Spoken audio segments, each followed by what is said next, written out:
Okay, now look in there.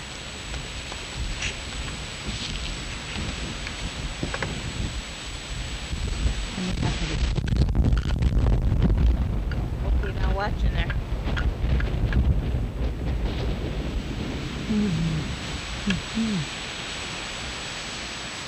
Oh, terrific. Terrific.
Somebody already came in. That's Jeanette.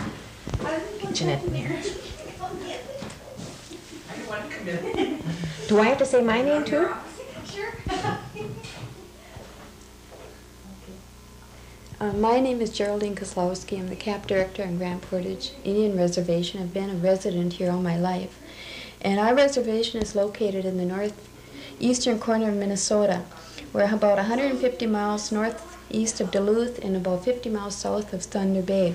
Our reservation is here, and we are part of the Minnesota Chippewa tribe, one of 6 reservations. And our reservation is the smallest compared to Leech Lake, White Earth, or Red Lake, or even Net Lake, or Fond du Lac. Historically, Grand Portage was known as a great fur trading place. The boundaries of the reservation are from Reservation River up to Pigeon River and all the way up to the Canadian border, and then bordering by Lake Superior down here. The reservation itself is about 64 square miles, and our population on the reservation runs, the usual average is about 286 people, and about 68 of these are non-Indians. And our people are scattered usually in a village around the Grand Portage Bay area, and some up in this area, and then down along the shore. Historically, Grand Portage was known during the fur trade around the mid-1700s, and this was the main focal point of the fur trade. This was even before the settlers came west. And the brigades of canoes would come from Montreal, and they would stop off here, and they would meet the voyageurs who came down from the North Country, North Bay, and way up in Athabasca country, and they would meet here in the middle of July, and they would have their annual rendezvous days and trading.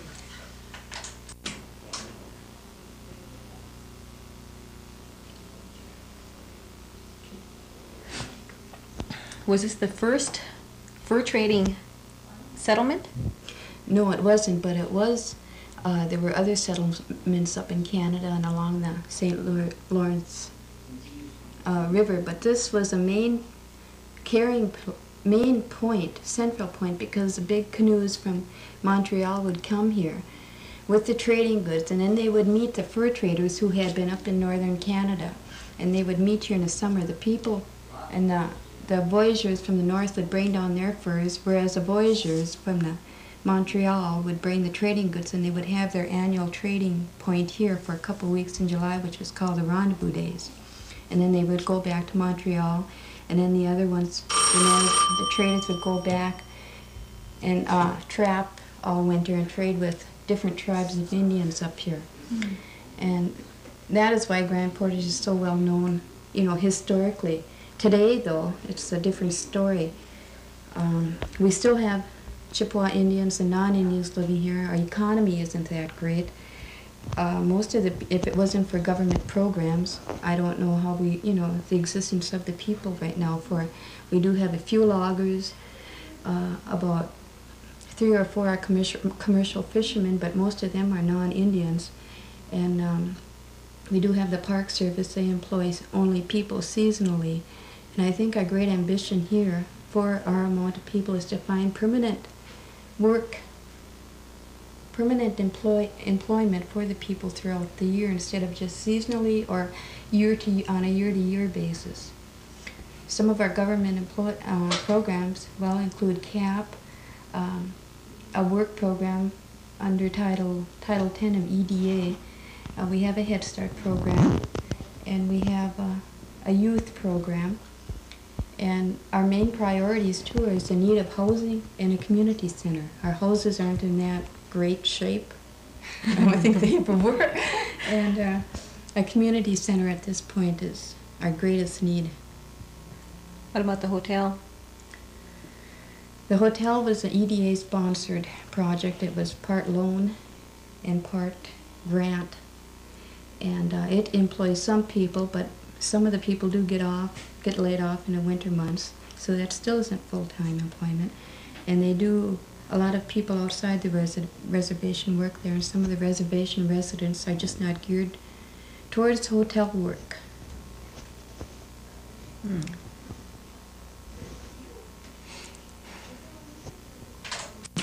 Can you tell me a little bit about Andy Peterson or Andrea Peterson? The local Indian Education Committee last spring nominated her through the superintendent of Cook County Schools for Teacher of the Year, and she did go up, and she was on the Honor Roll Teacher of the Year, which meant she was in a top 12. And then just 2 weeks ago, she was named Minnesota Teacher of the Year. And she has been here for about 15 years, and prior to that, we have noticed that we have had, prior to her coming here, we have had a lot of high school dropouts, truancy, and it seemed like she has worked an awful lot with the community, and our truancy rate has dropped, and so has our dropout rate. And one problem we do have up here is that after the kids leave the 6th grade, they have to travel 36 miles one way to go to school. And with the Head Start program now, we do have kindergarten up here, and our log school building is the only log schoolhouse in Minnesota. And they have the grades up through the 6th grade. And our log school is basic support school under JOM, and you are on that committee, so maybe you can tell us a little bit about that. I can't. Geraldine. My mind went completely blank. I was going to get ready to say something. I was standing here thinking of what else I was going to ask you. Oh.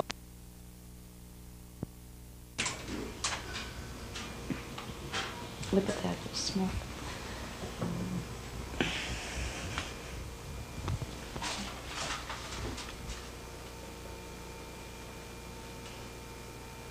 Okay. This is Mary Ann Gagne, our CAP secretary, who's been employed here for over a year. Before that, she was community health representative.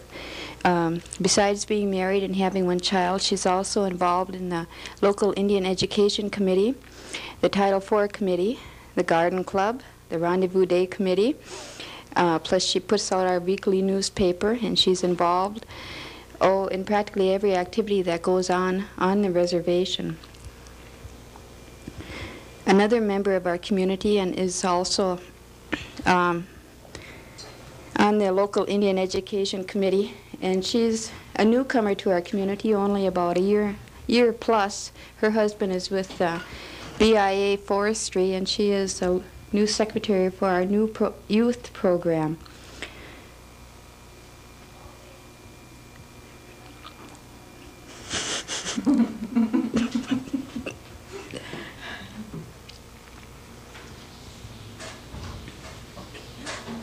Okay.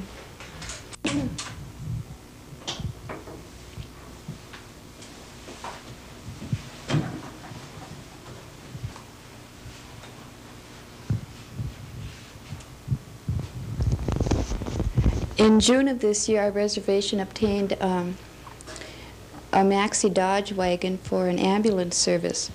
And we had about 6 or 8 local Indian people who took the EMT course, and all of the drivers and the EMT people average about 14 people, and they are all Indians, and they are all on volunteers.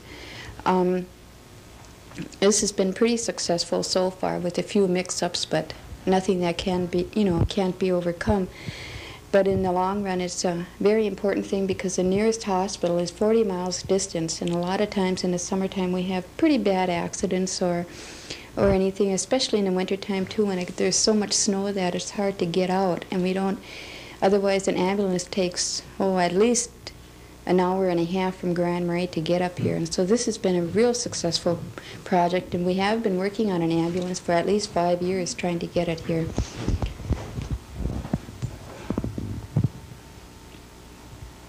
Okay. Another local employee is Bernice Lagarde, who's used to be the bookkeeper for the Reservation Business Committee, but now she is under Title 10 of the EDA project, and she's been quite active. She used to be Head Start teacher at our Head Start program, and she is quite active. Cut that out. Taking care of kids. That's where my trust really comes out. She is the mother of 2 sons who were outstanding Indian athletes of the year in northeastern Minnesota, and they both were graduation speakers at their Cook County graduation exercises in Grand Marais. Year 74. In the year 74 and 75. 76. 76. And they're both attending Augsburg College this year. Put that on.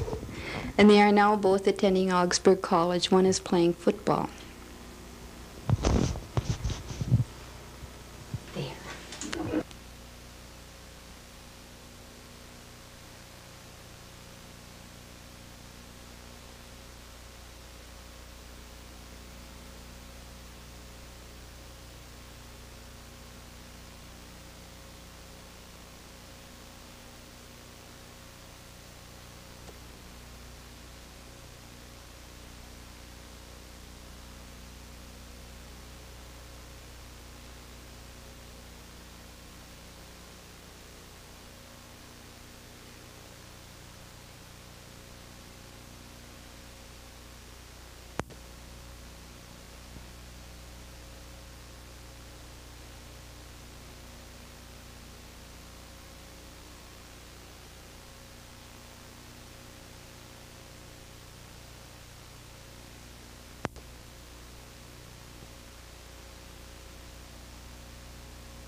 How about your being down there at the luncheon, too?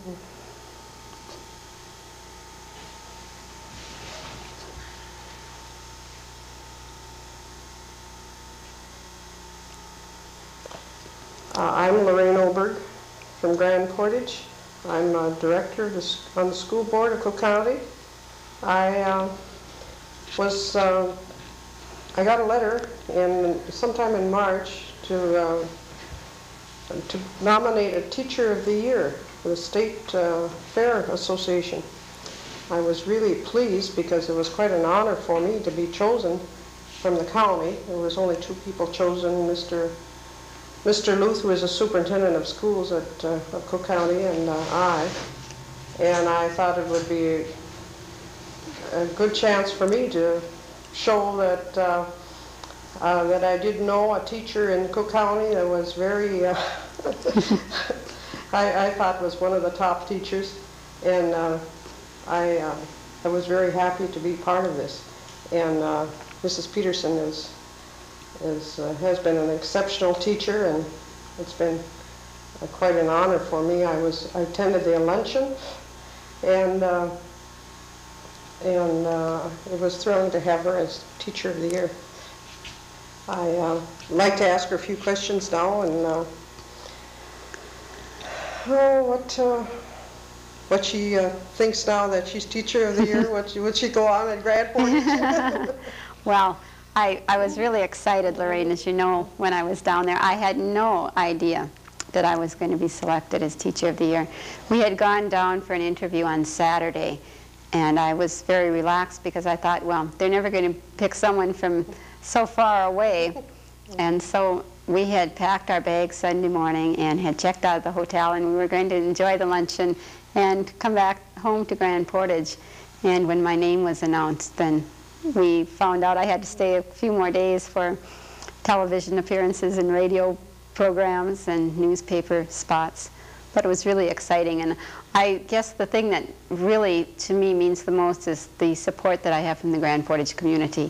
And to me, when someone from Grand Portage and the community at Grand Portage supported me, that was just great.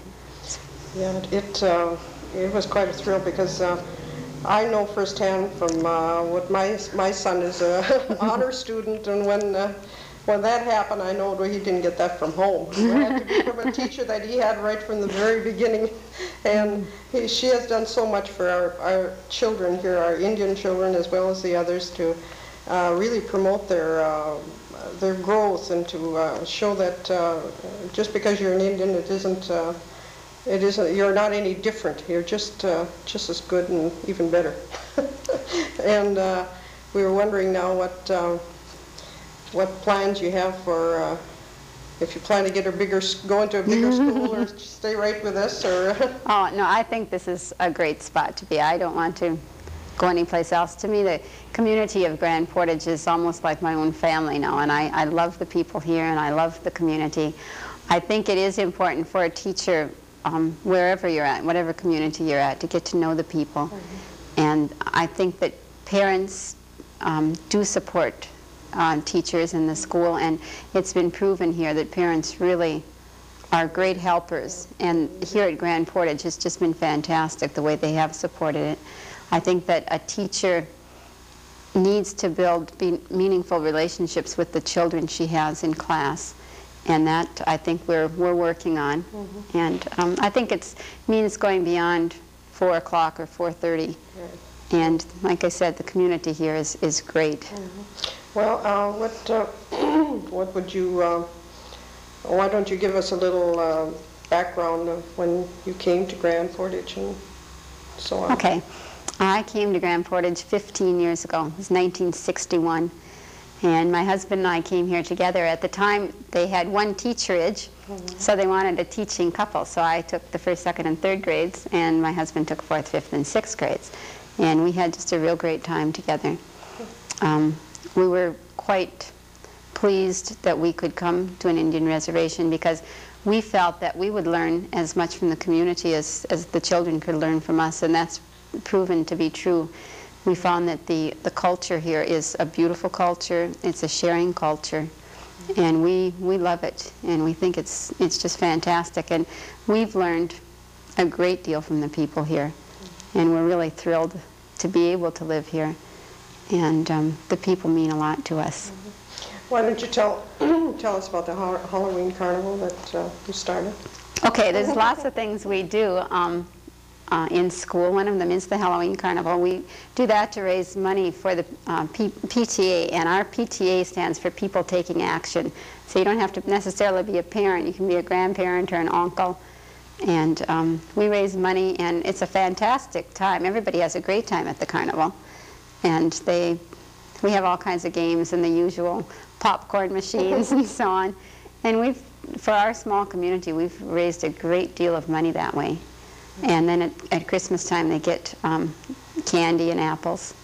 And we have a big Christmas program here, too. Oh, yes, don't forget that. It's the children participate and write their own plays and sing songs and everything that seems pretty traditional, except there's always a few extra twists in there with a little humor and thrown in. Lorraine's son has been a great actor for us over the past few years, and that's great. Well, he's a lot better than I am. About that, because people take Ask them about turns. this, and then we'll go back to the baseball. Okay. Okay. And the class trip, if you want to mention Oh, the that. class trip, yeah. We can talk about the letters, yeah. Okay. Why don't you explain to us about the TP and Okay. why it's in the classroom and Okay. et cetera? The teepee was made for us by some of the men in the village. We started that when we started our maple syrup project. Each spring we go out and tap the maple trees and gather the sap. And it's quite a project, and everybody in the community helps. They help us wade through the woods and tap the trees and help carry children on their backs through the snow if they have to. And we tap the trees and get the syrup, and then we bring it back to the school here where it's put, we boil it down in the old way, and the people in the community cut the wood, and it's a great time. But as we were doing that, we thought about the times, and a lot of the men were talking about the times when they lived in teepees or wigwams when they were actually making the sap and boiling it down. So they decided that it would be great if they could put a teepee in the classroom. So they did, so that we that way could really get an idea of what making maple syrup was about. And as it's boiling down, when it gets to a certain point, we make tea out of it. And after it's all done, we churn our own butter, and that's a great time. And then we have people from the community come in and make pancakes for our morning milk break. And we have our own homemade hand-churned butter and our own maple syrup, and that's really great. But this teepee is just part of that. And again, the culture, it's part of everything we do in the classroom. We don't just all of a sudden say, okay, we're going to do this thing and be done with our Indian unit. We feel that it's an ongoing thing, and we do it all the time. Like, for instance, the plant identification there. We do that in the fall, and in the spring we go out and take a look at the type of plants that were used and use some of them for making tea and syrups or whatever. And again, it's community people that help us go out and identify the various plants and what they were used for. And the response from the community is just terrific. Would you like to tell about the class trips? Okay. In the spring of the year, we have a week off at Easter. And so we thought that it would be a good idea if we could go on a trip with some of the children. And we decided to take 6th graders, since they study Minnesota. And we go down to Minneapolis and St. Paul and Duluth. And we're usually gone for 6 or 7 days. And during the year, the children raise their own money. They have potluck suppers and pancake suppers and sell calendars and all kinds of things to raise the money. And they have a great time. We usually get a chance to meet with the governor of the state. And our former governor, Elmer Anderson, takes us out to lunch every year. And it's a great time. We visit the museums and art centers and various Indian centers, along with going to movies and bowling, things like that. And it's a great time. This is very interesting, very interesting to the children, because they otherwise would never get a chance to go see the Capitol and things of that sort, or even meet the governor, as far as that goes. I've never even met the governor. And tell about the baseball games. It's Basketball? basketball. Right. Basketball. Well, everybody in school is either on the basketball team or they're a cheerleader. And our school goes down and competes against other teams in the county, which includes Grand Marais and Tofte. And we've done very well. For a small school, we've done exceptionally well over the last few years, getting a lot of championships.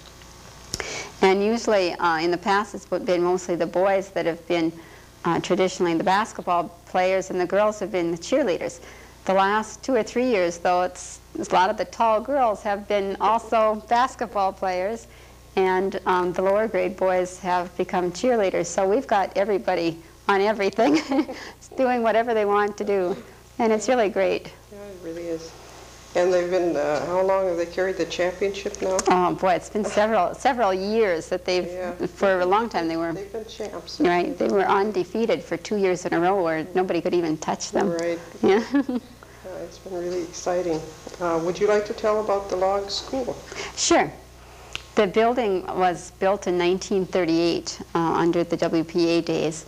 It's constructed of western red cedar from Oregon. And the children are very proud of the school, and they've done a lot of research about it. The stone that's on the outside is the native stone from Grand Portage. The log constructed building was first put together in Oregon, and then it was numbered so that it could be constructed back here. It consists of 2 buildings. The other building houses the gymnasium, and it's a beautiful school.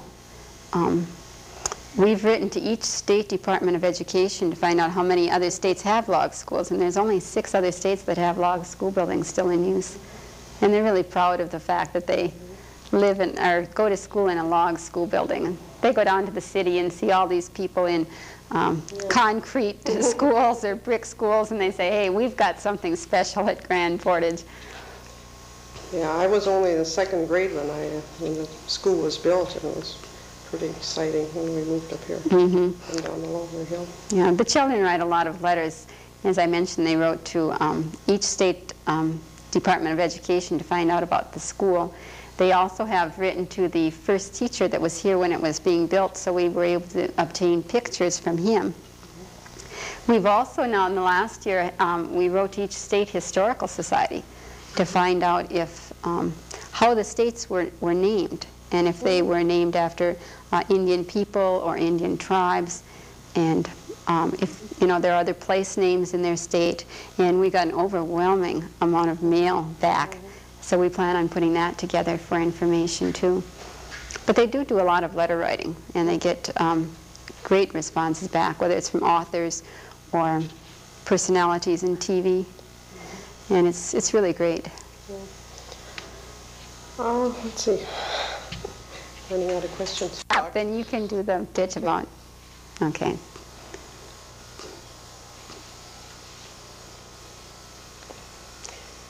I thought perhaps you'd like to mention your husband. Right, that Part of- maybe. as part of the teaching team. Right, as I said before, that we came here as a teaching couple in 1961, and I think he did an exceptional job of teaching here. He's really a great teacher. In fact, in 1968, he was one of the 12 honor roll teachers in the Minnesota, the search for the Teacher of the Year.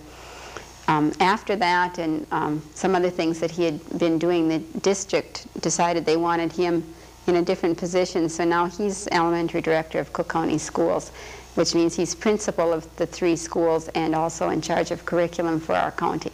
And I think he's doing a great job. Oh, I think he is too.